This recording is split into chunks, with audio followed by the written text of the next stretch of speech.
Hello అండి, అందరికీ నమస్కారం. Welcome back to food is life. Sankranti పిండి వంటలు అయితే మొదలైపోయాయి. నేను ఆల్రెడీ నా ఛానల్లో అరిసెల్ని ఈజీగా ఎలా ప్రిపేర్ చేసుకోవాలి అనేది ఒక వీడియో అయితే పెట్టాను. ఎవరైనా చూడకపోతే వెళ్ళి చూసేసేయండి. ఈ వీడియోలో అయితే మనం చక్కెర బాణాన్ని ఎలా ప్రిపేర్ చేసుకోవాలి అనేది సింపుల్ ప్రాసెస్లో చెప్పబోతున్నాను.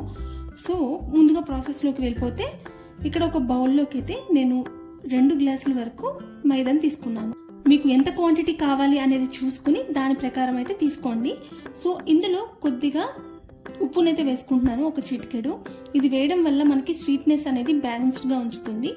సో ఉప్పు కూడా వేసేసుకుని కొంచెం చిటికెడు మొత్తం కూడా బాగా కలిసేటట్టు కలుపుకోవాలి. మనం మైదాని తీసుకునేటప్పుడు దాన్ని జల్లించి తీసుకోండి. అలా తీసుకోవడం వల్ల మనకి చక్కెర బాణాలు అనేవి గుల్లగా వస్తాయన్నమాట.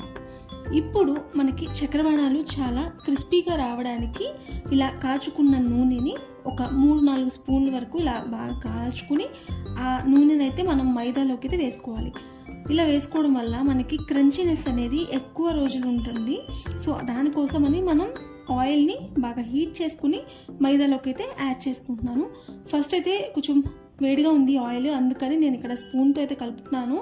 కొద్దిగా మనకి వేడి తగ్గిపోయిన తర్వాత చేత్తో ఈవెన్గా కూడా మొత్తం అంతా బాగా ఆయిల్లో కలిసేటట్టు మైదా మొత్తం బాగా కూడా కలుపుకుంటూ ఉంటాం. చాలా మందికి చేసినప్పుడు క్రంచీగా రావు, లేదంటే కొంతమందికి అలా స్టోర్ ఉంచడం వల్ల చాలా రోజులు మనకి అవి మెత్తగా అయిపోతూ ఉంటాయి. సో అలా కాకుండా మనకి చాలా రోజులు క్రంచీగా ఉండడానికి ఇలాగా మనం ఆయిల్ని అయితే వెచ్చబెట్టుకుని అయితే వేసుకోవాలి.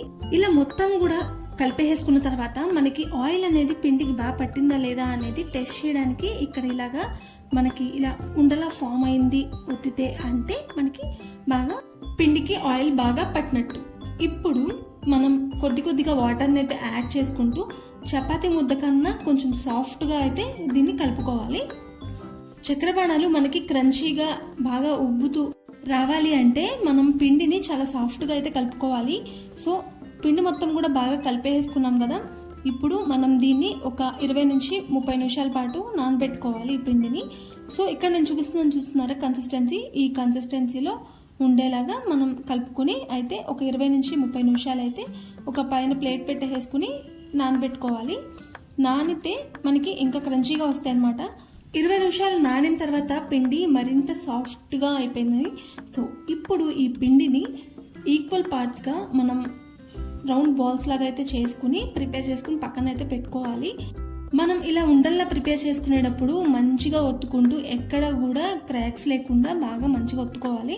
సో ఇలాగా అన్నీ కూడా మనం ప్రిపేర్ చేసేసుకుని పక్కనైతే పెట్టేసుకోవాలి. అన్నీ కూడా ఈక్వల్ పార్ట్స్గా అయితే మనం ప్రిపేర్ చేసుకుంటే అన్నీ కూడా ఒకే సైజులో అయితే వస్తాయి. సో మనకి ఇక్కడ బాల్స్ అయితే రెడీ అయిపోయాయి. ఇప్పుడైతే మనం చపాతీ ఒత్తుకునే రాయి మీద కొంచెం పొడిపిండిని అయితే జల్లుకుని మనం ప్రిపేర్ చేసి పెట్టుకున్నాం కదా పక్కన బాల్స్, సో వాటిని పొడిపిండికి అద్దించి ఇలాగా మనం చపాతీలా అయితే ఒత్తుకోవాలి. అది ఎంత థిక్నెస్ ఉండాలి అనేది నేను చూపిస్తాను ఫైనల్గా. సో ఆ థిక్నెస్లోనే మీరు కూడా ఒత్తుకోండి. ఇక్కడ నేను చూపిస్తున్నాను కదా, ఇంత థిక్నెస్లో అయితే మనం ఒత్తుకుంటే సరిపోతుంది. మరీ మందంగా ఒత్తేసాము అంటే అవి ఉబ్బవన్నమాట.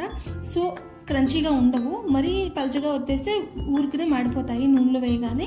సో నేను చూపిస్తున్న ఈ థిక్నెస్లో అయితే మీరు ఒత్తుకొని ఇక్కడ నేను చూపిస్తున్నట్లుగా ఇలా క్రాస్గా పిండిని అయితే ఇలా కట్ చేసుకోవాలి. నేనైతే ఇక్కడ డైమండ్ షేప్లో అయితే కట్ చేసుకున్నాను. మీకు నచ్చిన షేప్లో అయితే మీరు కూడా కట్ చేసేసుకోవచ్చు. ఈ చక్కెర బాణాల్లో అయితే మనకి 2 రకాలు ఉంటాయి, కారంవి అలాగే తీపివి. మనం కారం కావాలి అనుకుంటే మనం పిండిలోనే కొంచెం కారము అలాగే కొద్దిగా నూపప్పు కూడా వేసుకుని ప్రిపేర్ చేసుకోవచ్చు. కానీ మనం తీపి ప్రిపేర్ చేసుకునే దానిలో అయితే మనం కొద్దిగా ఉప్పు వేసుకుంటే సరిపోతుంది. దీనిలో అయితే మనం నువ్వులు అయితే యూజ్ చేయము. సో మనమైతే కారం తినాలి అనుకుంటే మనం కారంగా కూడా ప్రిపేర్ చేసుకోవచ్చు, లేదు అంటే తీపిగా కూడా మనం ప్రిపేర్ చేసుకోవచ్చు. దీనికి డిఫరెన్స్ జస్ట్ కారము నువ్వులు. సో ఇక్కడ నేనైతే కట్ చేసుకున్నాను షేప్. నేను ఇక్కడ చూపిస్తున్నాను చూడండి, ఈ షేప్లో అయితే నేను ప్రిపేర్ చేసుకున్నాను. సో ఇప్పుడు మనం ఆయిల్ని హీట్ చేసుకోవాలి. ఇలా హీట్ అయిందా లేదా అనేది ఇలా అయితే మనం వేసి టెస్ట్ చేసుకోవచ్చు. ఇలా మనం పిండిని వేయగానే ఇలా ఉబ్బుతూ పైకి వచ్చింది అంటే మనకి ఆయిల్ అనేది కరెక్ట్గా హీట్ అయిందనమాట. ఇక్కడ చూసారా మనం పిండి ముద్ద వేయగానే అది బాగా ఉబ్బుతూ వచ్చింది.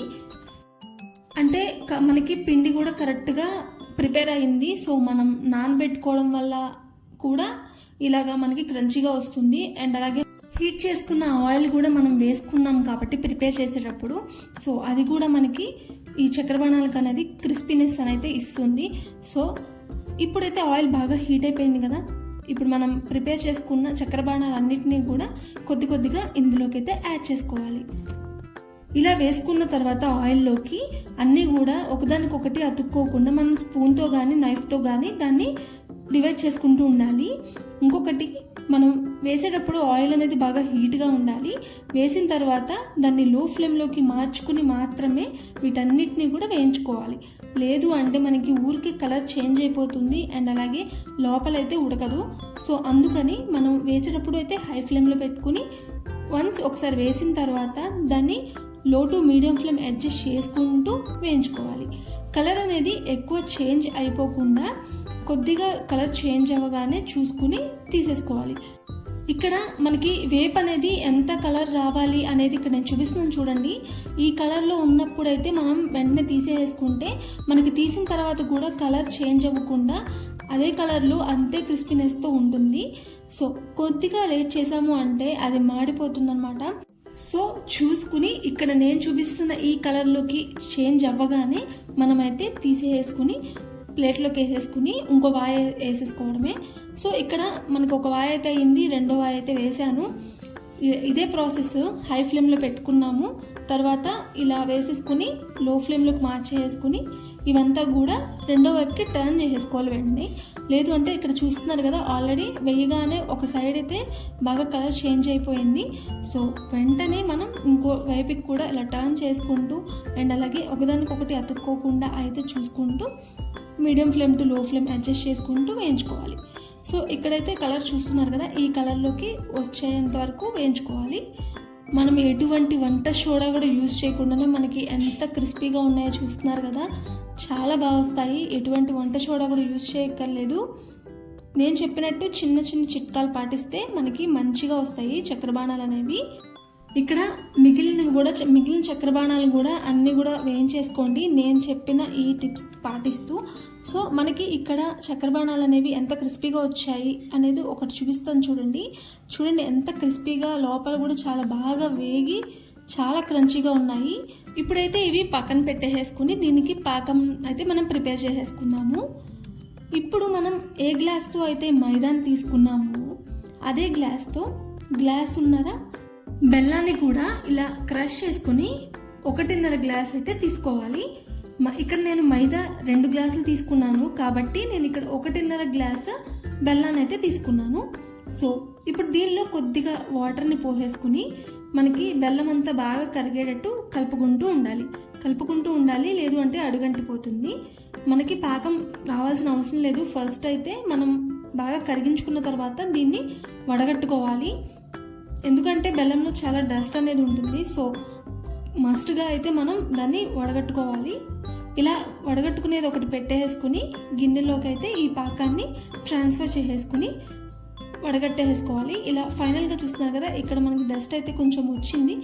సో పాకాన్ని వడగట్టుకున్న గిన్నెని మళ్ళీ మనం స్టవ్ మీద పెట్టేసుకుని ఇందులో 1 స్పూన్ వరకు యాలకుల పొడిని అయితే వేసేసుకుని ఒకసారి బాగా కలిసేటట్టు ఇలా కలుపుకుంటూ ఉండాలి.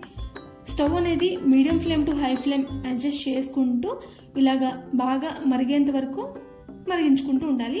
దీనికి పాకం అనేది నేను ఎలా రావాలి అనేది చూపిస్తాను. ఇప్పుడు మనకి గట్టి పాకం ముదురు పాకం ఏమీ అవసరం లేదు, జస్ట్ లేత తీగ పాకం వస్తే సరిపోతుందన్నమాట. సో ఇక్కడ నేను చూపిస్తున్నాను చూడండి, ఇలాగా మనకి ఇలా పాకం వస్తే మనకి పాకం అనేది రెడీ అయిపోయింది చక్రబాణాలకి. ఈ పాకాన్ని మనం ఇందాక ప్రిపేర్ చేసి పెట్టుకున్నాం కదా, చక్రబాణాలన్నీ వేయించుకుని పక్కన పెట్టుకున్నాం కదా, సో దానిలోకి అయితే ఇలా వేసేసుకుని ఇక్కడ నేను చూపిస్తున్నట్లుగా ఇలా కలుపుకోండి. పాకం ఈవెన్గా అన్నిటికీ కూడా బాగా పడుతుంది. సో ఇంకెందుకు ఆలస్యం, చూసేస్తున్నారు కదా, చూడడానికి చాలా టేస్టీగా అనిపిస్తుంది. మీరు కూడా తప్పనిసరిగా ట్రై చేయండి. నా ఛానల్ సబ్స్క్రైబ్ చేసుకోండి.